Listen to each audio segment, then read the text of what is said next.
যা প্রতিবন্ধী দুঃসময়ে বিএনপি কান্ডারি, তার সাথে আমরা দীর্ঘদিন ঢাকার কারাগারে একসাথে থেকেছি। সাবেক ফুটবলার যিনি বাংলাদেশে এই ফুটবলকে নেতৃত্ব দিয়েছেন, যার কারণে আজকে ফুটবলের টানে না শুধু সমস্যাকে বাংলাদেশের মানুষের মধ্যে পৌঁছে দেওয়ার জন্য আজকে উনি সারা দেশব্যাপী চষে বেড়াচ্ছেন সেই ক্রীড়া প্রতিমন্ত্রী মহোদয় জনাব আমিনুল হক সাহেব।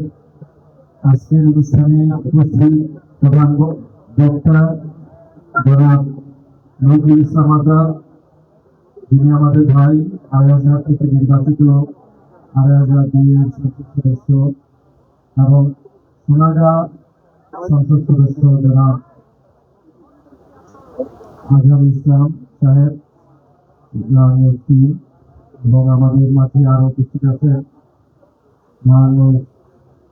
জেলা পরিষদের প্রশাসক জনাব অধ্যাপক মোহাম্মদ জেলা বিএনপি সভাপতি, এবং আমাদের মাঝে উপস্থিত আমাদের নারায়ণ ইউনিয়ন কর্তৃপক্ষের চেয়ারম্যান মাসুদুল ইসলাম রাজীব, এবং আমাদের মহানগর বিএনপি দ্বিতীয় সদস্য সচিব জনাব আবু ইফতেখার টিপু, এবং আমাদের মাঝে উপস্থিত আমাদের নারায়ণগঞ্জের সম্মানিত পুলিশ সুপার জনাব মিজানুর রহমান সাহেব, এবং আমাদের মাঝে অন্যান্য উৎসাহজীবীরা এবং বিশেষ করে মুজিবুর রহমান ফাউন্ডেশনের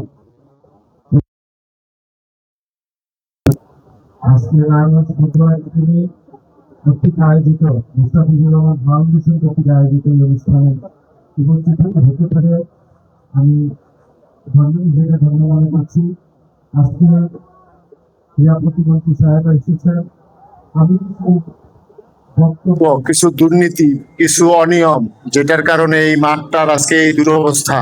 শুধু এই মাঠ নয়, আপনি একটা বিষয় দেখবেন যে বাংলাদেশের যুব সমাজকে যেভাবে ধ্বংস করা হয়েছিল, একইভাবে মাঠগুলোকেও ধ্বংস করা হয়েছে।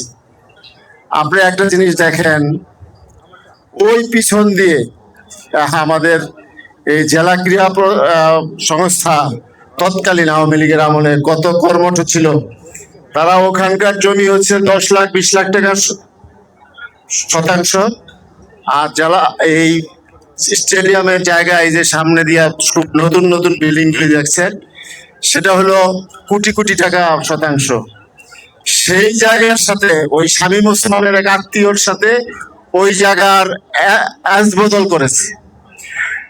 আমি মাননীয় ক্রীড়া প্রতিমন্ত্রী এখানে আছেন, ওনার কাছে আমার অনুরোধ, এই জায়গা উদ্ধার করতে হবে। নারায়ণগঞ্জের মানুষ এই জায়গা উদ্ধার চায়। এই বিল্ডিং ভেঙে এখানে মাঠকে সম্প্রসারণ করতে হবে, এটা বাস্তবায়ন করে ছাড়বো ইনশাল্লাহ। দুর্নীতির আরেকটা চিত্র আপনার সামনে, মাননীয় ক্রীড়া প্রতিমন্ত্রী, আপনি একটু সামনে চেয়ে দেখবেন যে একটা খেলার জন্য ইনডোর স্টেডিয়ামের জন্য 4 কোটি মাত্র 9 কোটি টাকার কাজ করে টাকা নিয়ে বানিয়েছে। এটাকে বাস্তবায়ন করে দিতে হবে, যাতে করে এইটা বাস্তবায়িত হবে, মানুষ বিভিন্ন খেলার ক্ষেত্রে আরো উন্নয়ন আসবে। আপনারা জানেন ইতিপূর্বে নারায়ণগঞ্জ শিক্ষা পরিষদের পক্ষ থেকে আমাদের মাননীয় ক্রীড়া প্রতিমন্ত্রীর সাথে আমি মন্ত্রণালয়ে মিটিং করেছি। সেখানে আমি ছোট বড় সহ 31টা মাঠের লিস্ট আমি দাখিল করেছি। 31টা মাঠের লিস্ট আমি দাখিল করেছি। এটা দাখিল করার কারণ হলো যে নারায়ণগঞ্জ হল খেলাধুলার উর্বর ভূমি, এই উর্বর ভূমিকে আরো উন্নত করতে হবে।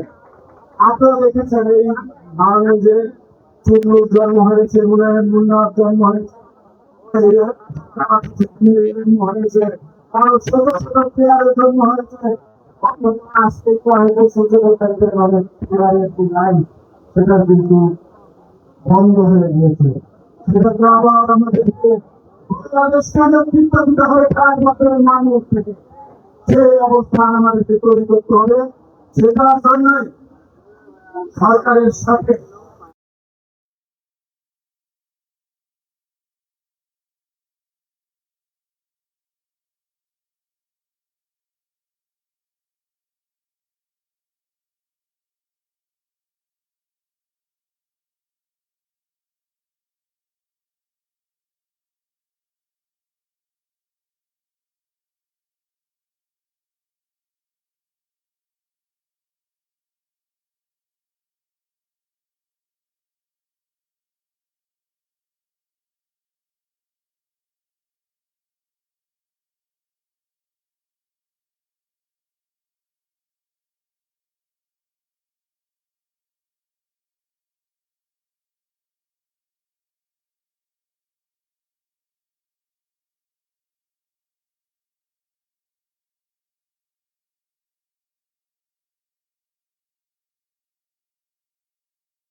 মাফ করে দিব যে ছোট আছে,